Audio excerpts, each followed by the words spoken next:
കൊച്ചുമക്കളെ കാണാനും മകളെ കാണാനും ദൈവം എനിക്ക് അവസരം. അതിന് ദൈവത്തിന് നന്ദി പറയും.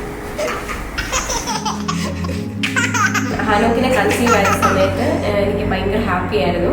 അതുപോലെ തന്നെ through out the pregnancy journey എന്ന് പറയുന്നത് എനിക്ക് എന്തെങ്കിലും ഇമോഷണൽ ആയിട്ടുള്ള ഇംബാലൻസ് ഒന്നും ഇല്ലായിരുന്നു. നല്ല ഹാപ്പി ആയിരുന്നു.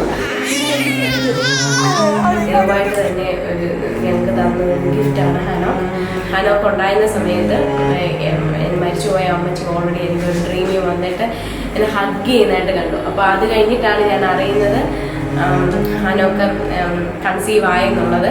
So I was so happy. കാരണം ഇത് ഹനോക്ക് എന്ന് പറയുന്നത് മൈ ബി ലൈക്ക് അമ്മച്ചീസ് ബ്ലെസ്സിങ് ആയിരിക്കും എന്ന് ഞാൻ വിചാരിക്കുന്നു.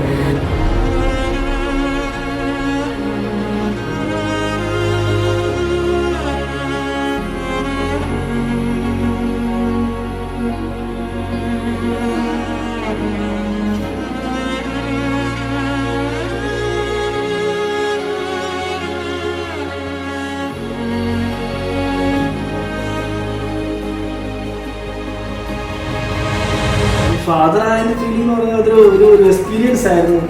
അത് സി സെക്ഷനൊക്കെ ഡയറക്റ്റ് കാണാൻ പറ്റി. അത് ഇവിടെ ആംബിളിക്ക് കോഡ് കട്ട് ചെയ്യാൻ പറ്റി. 8 ദിവസം കൊണ്ട് റെസ്പോൺസിബിലിറ്റി ഫുള്ള് മാറി. പക്ഷെ അത് നല്ലൊരു എക്സ്പീരിയൻസ് ആണ്. എനിക്ക് നല്ലൊരു എക്സ്പീരിയൻസ് ആണ് തോന്നുന്നത്. ഇപ്പോൾ എല്ലാം അടിപൊളിയായിട്ട് വരട്ടെ.